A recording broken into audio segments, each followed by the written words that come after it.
Hello all welcome to our news. ఈరోజు నమస్తే తెలంగాణకు సంబంధించిన కొన్ని హెడ్లైన్స్ చెప్తున్నాం.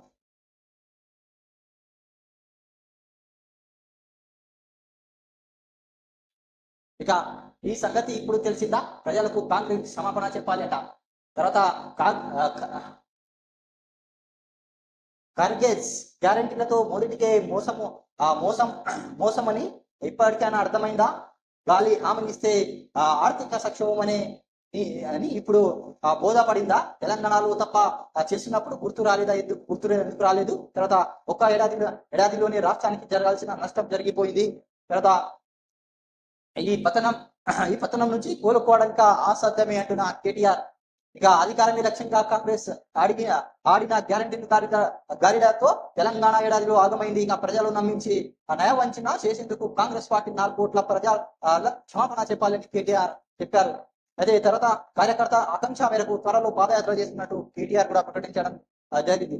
తెలంగాణకు శాపంగా రేవంత్ రెడ్డి పాలన ఇక ప్రజాపక్షాన నిలబడిన బీఆర్ఎస్ లక్ష్యం. తర్వాత బీఆర్ఎస్ దిశానిర్దేశమే పార్టీని నడిపిస్తుంది కేటీఆర్. తర్వాత కాంగ్రెస్ ప్రభుత్వానికి ఏడాది గడుపు ఇచ్చిన ఇక 2025 లో కేసీఆర్ ప్రజల్లోకి వస్తారన్న కేటీఆర్. మరి అప్పటి వరకు ఏం చేస్తారు మరి కేసీఆర్ అప్పటి వరకు కామాలోనే ఉంటారనుకుంటారు. అయితే ఎన్నికల్లో ఆచరణ సాధ్యం కానీ గ్యారెంటీలు ప్రకటించిన ప్రజలకు మోసగిస్తున్న Congress TRS working president KTR మండిపడ్డారు. గాలి మాటలు గ్యారెంటీలకు మొదటికే మోసం వస్తుందని విషయం కాంగ్రెస్ నేతలకు ఇప్పుడు అర్థమైందా అంటూ దయపట్టారు. గ్యారెంటీలు మాటలు తెలంగాణ ప్రజలు కాంగ్రెస్ చేసిన మోసం క్షమించందంటూ ఆగ్రహం వ్యక్తం చేశారు.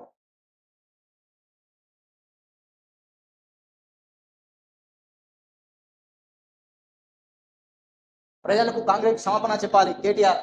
అయితే గ్యారెంటీలపై కాంగ్రెస్ అధ్యక్షన ఖర్గే చేసిన వ్యాఖ్యలకు ఉట్టంకిస్తూ ఎక్స్ వేదికగా ధ్వజమెత్తారు. కాంగ్రెస్ పార్టీ 4 రోజుల్లో తెలంగాణ ప్రజలకు బహిరంగ క్షమాపణ చెప్పాలని డిమాండ్ చేశారు. కాంగ్రెస్ పార్టీ ఇచ్చిన హామీలను అమలు చేయాలంటే రాష్ట్ర బడ్జెట్ సరిపోతుంది, వాటిని అమలు చేసి ఆర్థిక సంక్షోభం వస్తుందని మల్లికార్జున ఖర్గే చేసిన వ్యాఖ్యలు తీవ్రంగా పరిగణించారు. కాంగ్రెస్ పార్టీని నమ్ముకుంటే మొదటికే మోసం వస్తుందని నిప్పులు చెరిగారు. కర్ణాటకలో 5 గ్యారెంటీలు ప్రకటించినా ఇప్పుడు ఆ రాష్ట్ర బడ్జెట్ గుర్తు రాలేదా అని 6 గ్యారెంటీలకు వెలిచినప్పుడు తెలంగాణ బడ్జెట్ గురించి తెలియదా అని నిలదీశారు. అనాలోచన ఇచ్చిన కాంగ్రెస్ గ్యారెంటీలో భవిష్యత్తు తరాలకు నష్టం జరుగుతుంది. ఇప్పటికైనా మల్లికార్జున ఖర్గే గుర్తించినందుకు సంతోషమని కేటీఆర్ అన్నారు.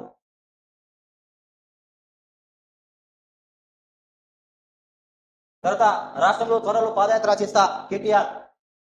ఇక కాంగ్రెస్ వచ్చిన తర్వాత రాష్ట్ర ఆర్థిక ప్రగతి పూర్తిగా పతనమైంది. అన్ని రంగాలు తెలంగాణ వెనక్కి వెళ్ళిపోయింది. పాలన మొత్తం ఫ్రమ్ ఢిల్లీ టు ఢిల్లీ అన్నట్టు తయారైంది. కేటీఆర్ విమర్శించారు. పార్టీ కార్యకర్తలు ఆకాంక్షల మేరకు భవిష్యత్తులో రాష్ట్ర వ్యాప్తంగా పాదయాత్ర నిర్వహిస్తామని వెల్లడించారు. దీపావళి సందర్భంగా నెటిజన్లో ఎక్స్ వేదికగా గురువమైన ఈ విషయాన్ని ప్రకటించారు. కేటీఆర్ పేరుతో గంటన్నర పాటు సాగిన ఇష్టాగోష్ఠిలో ఆయన తన అభిప్రాయాలు పంచుకున్నారు. ప్రభుత్వాలు వైఫల్యాలను ఎండగట్టడంతో పాటు పార్టీలు బలోపేతం చేసేందుకు దేశంలో అనేక పార్టీలు నేతలు పాదయాత్ర చేస్తున్నారని మీరెప్పుడు చేస్తారని అడిగారు నెటిజన్. అయితే ఆ ప్రశ్నకు కేటీఆర్ స్పందించగా ఖచ్చితంగా పాదయాత్ర చేస్తా కేటీఆర్ స్పష్టం చేశారు. రాష్ట్రానికి కాంగ్రెస్ పాలన శాపంగా మారింది.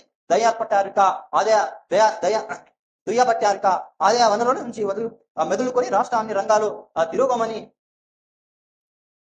తిరోగమంలోకి వెళ్ళిన నిరోధకం మెరిగింది. రాష్ట్రం నుంచి అనేక కంపెనీలు వెళ్ళిపోతున్నాయి. ఈ అంశంపై కాంగ్రెస్ ప్రభుత్వానికి ఎలాంటి ప్రణాళిక ఉన్నాయో తెలియదు. కాంగ్రెస్ పాలన వల్ల జరుగుతున్న నష్టాన్ని గుర్తుకోవడం ఇప్పుడిప్పుడే సాధ్యం కాదు అని పేర్కొన్నారు. 10 నెలల కాలంలో కాంగ్రెస్ సర్కార్ చేసిన ఒక మంచి పని కూడా గుర్తుకు రావడం లేదని కేటీఆర్ ఎదురు చేశారు.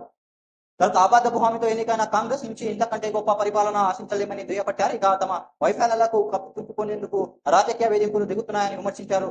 అలాంటి వేధింపులు తాము భయపడేది లేదని తెలిసి చెప్పారు.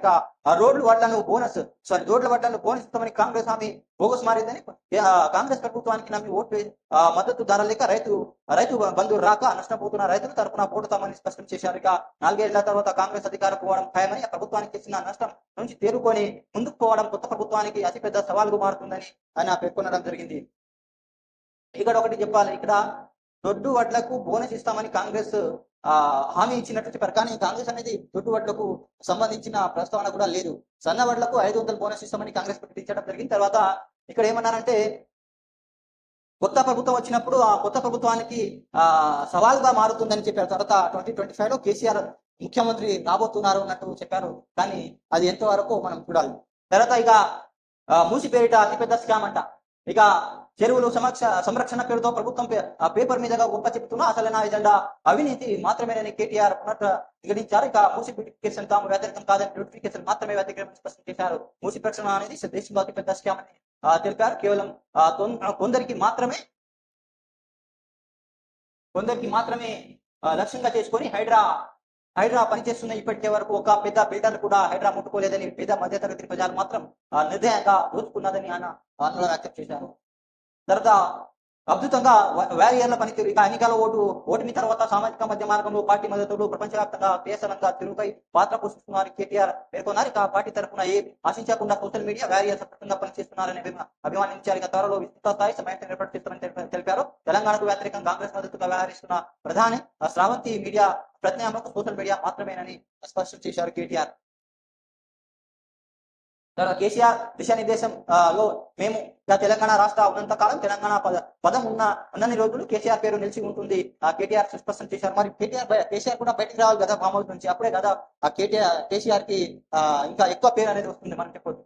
తర్వాత కేసీఆర్ సంపరిపూర్ణ మరో ఆరోగ్యంగా ఉన్నారని పార్టీ నేత మా నాయకులందరూ ఎప్పటికప్పుడు ఆయా అంశాలపై మార్గదర్శకం చేస్తున్నారని తెలిపారు. బాధ్యత కలిగిన ప్రతిపక్ష నేతగా కొత్తగా ఎన్నికైన ప్రభుత్వానికి సరిపడు సమయం ఇచ్చారని చెప్పారు. ఇక కొత్త సంవత్సరం తర్వాత కేసీఆర్ కార్యాచరణ ఉంటుందని చెప్పారు. చూడమని 2 నెలల తర్వాత కొత్త సంవత్సరంతో కేసీఆర్ కార్యాచరణ మనం చూద్దాం. తర్వాత అంతా ఉడిగం అవసరమా, తమ విధులు మర్చి చట్ట విరుద్ధంగా బీఆర్ఎస్ కార్యకర్తల నాయకులపై పోలీసులు రెచ్చిపోతున్నారని ఈ వేటిని తాము విస్మరించుకోమని కేటీఆర్ చెప్పారు. కాంగ్రెస్ పార్టీ పోలీసులు ఉడికి చేస్తున్నట్టు వ్యవహరిస్తున్నారు. అన్ని వర్గాలు భావిస్తున్నాయి. అంతా అవసరమా, ఈ రాజకీయ వేధింపుల విషయంలో ప్రభుత్వాధినేతలు ప్రయత్నం చేసుకునే పనుల్లో కొందరు పోలీసులు అధికారులు బిజీగా ఉన్నారు. అందుకే తెలంగాణ శాంతి భద్రత పూర్తిగా క్షీణించిపోయినది అని మండిపడ్డారు. తమ హయాంలో శాంతి భద్రత విషయంలో కఠిన చర్యలు పూర్తి చేశారు. హైదరాబాద్ నగరంలో నెలపాటు ఎలాంటి కారణం లేక 163 సెక్షన్ విధించడం ఆందోళన గురి చేస్తుందని కేటీఆర్ వ్యక్తం చేశారు.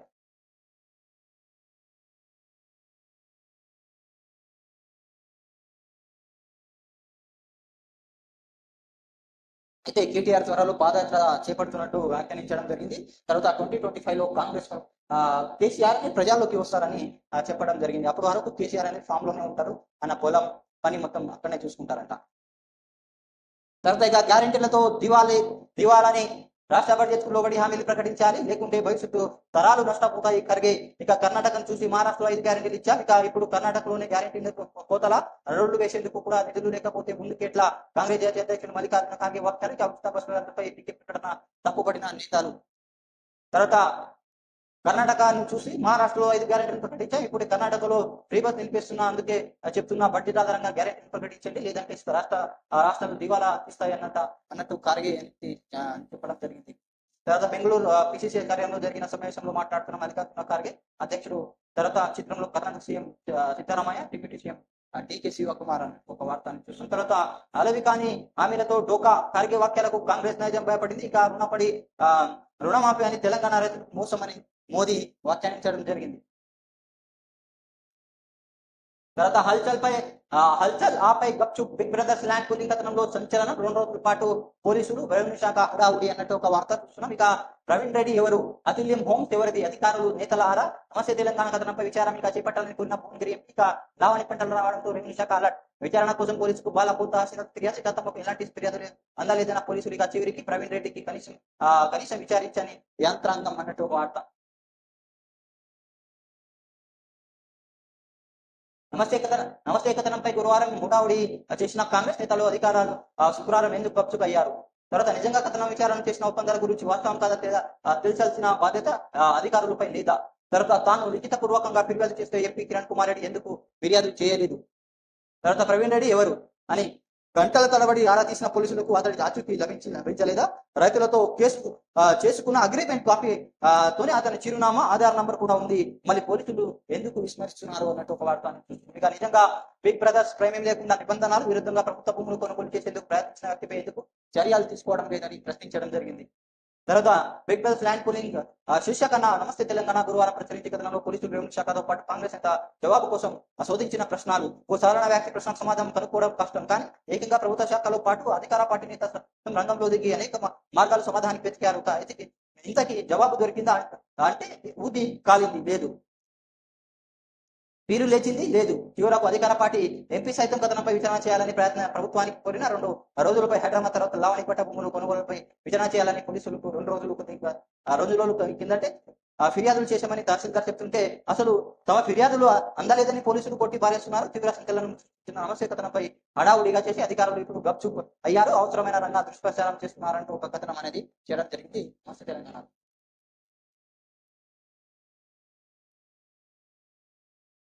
ఇక పోలీస్ రాజ్యం బెటాలియన్ కానిస్టేబుల్ హోంగార్డ్ ఆందోళనల పాటు వివిధ వర్గాల నిరసన నేపథ్యంలో ప్రభుత్వ సచివాలయంలో భద్రత మారింది. ఇక శుక్రవారం సెక్రటరీ భద్రతా విధులు చేరిన స్పెషల్ ప్రొటెక్షన్ ఫోర్స్ అన్నట్టు ఒక వార్తని చూస్తున్నాం.